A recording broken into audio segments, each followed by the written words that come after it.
Hello everyone, my name is Anitsu and I'm back with another Digimon video. So today I'm going to be talking about my pre-release before I get into my pre-release box opening. So I ended up going first place in my pre-release. After 3 rounds I was undefeated, and as such not only did I get the participation prize, but I also got the foil promo. So I do have a history of winning some of the others in the past, so I would like to think that I'm a little bit on the halfway decent side when it comes to judging the sealed event in the sealed format.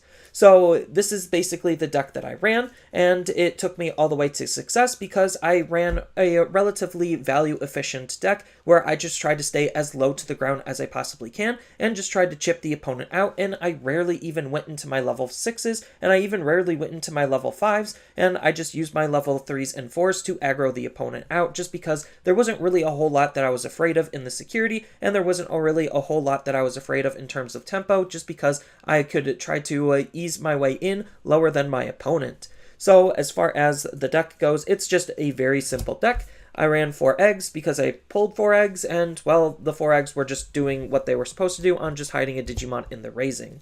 Then, as far as my level 6s go, I only ran 3 level 6s, and one of them I didn't even use a whole lot. So the one I never even used was Saber Leomon. It was just in there just because, well, it was a level 6, it was halfway decent. Most of the time I ended up discarding the Nidhoggmon for some value. There was a game where I used him to Digivolve up to pop the opponent's Digimon, so the removal ability was nice. And then Magna, also same thing. I rarely used him, I just used him to multi-swing and try to get rid of a Digimon off of their field. So I rarely even went into my level 6s. I think out of all of my games, I think I only went into my level 6s like twice. So the level 6s just did not matter to me at all the way my deck was currently built. Then, as far as my level 5 pool goes, I just ran, like, your usual level 5 stuff where you're just trying to go for as much value as you possibly can. So, Brachiommon was pretty good just because he had the 10k. Beowulfmon was good for some removal. Metal Greymon with some setup was really good just because I can play him for 5 as a level 5 and just get into an easy aggressive state that way. Then I played Orochimon because the discard ability was really good and the 8k body. Meme Tyrannomon I thought would be better. He probably was the worst level 5 in the deck. That's the only reason why I ran the Saber Leo, was just to make this card even more worthwhile. But I just played him just because, again, 5 cost level 5 is still pretty decent and tempo efficient in case I wanted to try to get into an easy level 6. Then I ran Triceramon because he evoed for 2, so that way if I had a bad stack on my level 4, then I could just evo into a level 5 easily and efficiently. Then Jet Sylphimon was in there just for the recovery. That's really the only reason. Then I ran Rhino Kabuterimon just because, again, 8k body, pretty good. And Dark Knightmon just because, well, it's Dark Knightmon, didn't really have anything else that was really worthwhile running. So nothing too special on my level 5s, just trying to get the most value as I can out of all of my cards. Then I had a very wide level 4 package, so it wasn't, again, doing anything too different that you would see. It was just me trying to get the most out of my cards and play as efficiently as I can. So Deadly Axemon was for Skull Knightmon, and the fact that he was a level 4, that hard drop for 4, was really, really good at keeping the tempo up. Then Monochromon was absolutely insane, just because a level 4 with 8k is just super sticky and really aggressive. Then I did have some blue hybrids in the form of Kumamon and Kendomon. And then I had some green hybrids in the form of Beetlemon and Metal Kabuterimon. Then as far as my red hybrids go, just Burning Greymon and Gigasmon, just because Gigasmon was the blocker, and Burning Greymon for some more removal. And then just more efficient 4-cost level 4s, just to try to round things out and be super aggressive with. So again, I was just trying to go for raw tempo and raw efficiency the entire way through. Then on top of that, my level 3s were also, well, everything that I pulled in terms of the level 3s, just because I actually didn't see a whole lot of level 3s to actually have a wide variety of cards. But they came in handy and did what they needed to, just because I actually had more level 3s than my opponent, so I actually had the ability to aggress easier than my opponent did, just because they were running less level 3s. It was kind of interesting at the fact that a lot of people just didn't see a whole lot of level 3s, and there was just a huge influx of level 4s, so it was kind of interesting to see like how deck building was based on the different pull rates of the set. So Minatamon was in here just to try to dig out our Deadly Axemon and our Nightmon. Again, the level 3s were kind of just a no-brainer because I just ran all that I did. But some of them did have some really good synergy, like Pokemon searching out Tamers and Hybrids was really, really clutch. Doesn't really matter, it's just a vanilla for the most part. Toy Agumon was actually really good just because the 2-drop was really nice. Huckmon, again, completely useless card, just again for the vanilla. I had 2 Ghostmons, which were really good to hard play and try to aggress with relatively easily. Gatsumon, again, for the most part, a vanilla. Neemon, the important thing to note off of Bokomon and Neemon is they don't have evolution costs, so you can't use them with your eggs, but they had really good on-play effects that I had some good success with. Pulsemon, the ability kind of didn't matter. Maintaining 3 security is almost impossible in this format, so he was just another vanilla card for me. And then Lotmon, which was probably the best rookie of the entire format, just because the ability to gain 1 memory actually does come up, just because I did have some Tamers and I had Tamer options to pick from. Granted, the Tamers weren't a whole lot, just because the rare pull rates on them are a little bit on the lower side, just because the CRs, or the promos that you're pulling inside of the pack, were kind of taking up some of the extra rare slots. So as far as my actual Tamers go, I ran Tommy and JP, and in my promo pack, I did have another JP to play from, so it just kind of made sense for me to run the best ones that I had. The Piercing came in handy, the Digivolve for 1 off of JP came in handy. Tommy, kind of, the inheritables just really didn't matter, but it was nice to have, just because of the Stunlock ability when it went off. And then as far as the only option of the deck goes, it was just 1 copy of Thunder Laser, just because I was already running JP, and I already had a high amount of hybrids that I could use this card with, so it was just the only one that was really worthwhile for me to play, just because it's a cheap, efficient card to try to suspend the opponent's blocker down and try to get some damage through. But for the most part, it was just a very basic deck, nothing too spicy or special. I just, again, tried to play the efficiency game and tried to go as low to the ground as I possibly can to try to get as much value out of my cards as I humanly possibly could. The other cards that I pulled weren't really anything too special. I did end up having an Ancient Sphinxmon and a Takuya, but again, I really didn't feel like these cards were doing much of anything. And then I did just have a mishmash of just random other things that I could have thought about using, but I didn't because, again, they just didn't fit on theme with what I was trying to do and how I was trying to play. The other pre-release promo that I got was a Stephilemon. I could have thought about using them, but again, I really didn't feel like there was anything worthwhile to make me want to use them. Same thing with Dead or Alive. Again, just a lot of these cards weren't really doing anything, and these were kind of like the duds because I had no synergy to do anything with them. And then I did have some other yellow cards, but with the lack of yellow that I was already running, it just didn't seem like it was worthwhile for me to try to force those into the deck. So it was just a pretty interesting experience just because the way hybrids work and the way this sealed format worked was a little bit different than the others, but I did end up squeezing out the W's nonetheless. And now onto the meat and potatoes of the video, which is what you came here to see, is the box opening. So I did end up getting a pre-release box from my LGS. Shoutouts to them, as they're a really cool and chill LGS. So here we go. The pull rates on these, from what I've been reading online, are basically the same thing as all of the other sets before, so we're not really going to see anything too interesting or special or different, outside of the fact that supposedly each box comes with 4 CRs or the Tamer-based promos in the set. So we have a box topper, which is going to be Koichi, and then we have a promo pack that's going to hold one of the memory boosts, except this time the memory boost has an alt art of the Digitamas.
So with a little bit of cleanup, this is the results of my box. So I did manage to pull a secret and an alt art, so you're not guaranteed to get a secret in every box, but I was lucky enough to get Susanamon, which is going to be one of the hot cards of the set. And then I did manage to get my 4 campaign rares or promos that come in the rare slot. So the interesting thing to note is the fact that because these are taking up a rare slot in the set, it is going to make the rares a little bit harder to pull than your usual booster box. And then as far as the SRs go, well, they performed exactly as expected, nothing too special or funky there. I did think that there was a rumor floating around where your memory boost is going to be correlated with your tamer. That's not going to be true in all cases, and when I open up my case of Digimon, I'll have to see if there is some viability to that, but it is just a happy coincidence that sometimes your memory boost is going to line up with your box topper. So there is going to be no dash packs in the set. This is going to take place of those dash packs, and I think having the memory boosts be an easy accessible card is relatively nice rather than just locking them behind a starter deck. I mean, granted, they weren't super expensive to begin with, but the fact that you had to either buy the singles or buy the starter decks makes it a little bit awkward and cumbersome to try to get a really solid staple that could be used in a wide variety of decks. But yeah, this is just what I pulled, and I'm pretty happy with what I got so far, and I am going to be getting a case upon release, so feel free to follow me on Twitch to know when I go live for that. And then as far as what the secondary market is going to be doing, I still advise against pre-ordering singles because once the floodgates are open and more sellers are allowed to list, then the price of a lot of these cards are going to fall. Although sometimes you do catch a little bit of errors and hiccups in terms of listing when it comes to pre-orders. So there was a small error where stores were actually listing the Alt Art Lucimon, which is going to be harder to pull than the normal Lucimon, for only $35. So in those types of situations, I generally would pre-order. But ordinarily, because I know that the price on a lot of these cards are going to be falling, it's not necessarily going to be worth my time to be pre-ordering. So again, like all of the other sets in the past, the alt arts and box toppers are usually going to be where the money is going to be at on top of the secrets. I don't actually know how well some of these secrets are going to perform, considering that our format is going to be a little bit different than Japan's, and Susanamon might not be as widely played as he was in Japan, just because Mega Digimon Fusion was hit, and that was what was making Susanamon so strong to begin with. But with our replacement card of win rate 60%, maybe those types of decks will still exist in some capacity, just not as much or as powerful or prevalent as they were in Japan. But as we can see, a lot of the cards aren't going to be doing anything too different than what we've already been seeing, and again, a lot of the SRs or the basic cards are going to be falling in price. Right now, we don't have any base SR that's going to be more than $10. Usually we do get at least one of those, but the fact that across the board, these are going to be relatively cheap is going to be good because it lowers the barrier to entry. But as we can see, they still have some unrealistic prices, but they are doing a little bit better on the pre-sale to get a price that's more accurate to what it's actually going to be when the set actually releases. And then the market is going to do some normal price fluctuations from there, depending on what actually is going to be meta playable and what isn't going to be meta playable. So I'm looking forward to see how this set develops, not only in terms of the meta, but the secondary market as well, because as we saw with a couple of other cards that are trying to directly support this, other cards are going to be in flux, so people are going to buy what they need in order to make certain decks. So we already know that the red hybrids and blue hybrids of old are slowly going up in price in terms of their support cards, just because they get more cards to be played with in this set as well. And that's just kind of a general statement across the board. Anytime something gets updated, all of the older cards will slowly go up because new players will come in and want to pick up those cards in order to play that deck as well, on top of the old players trying to sell them off or use them with the new cards to build an updated version of that deck.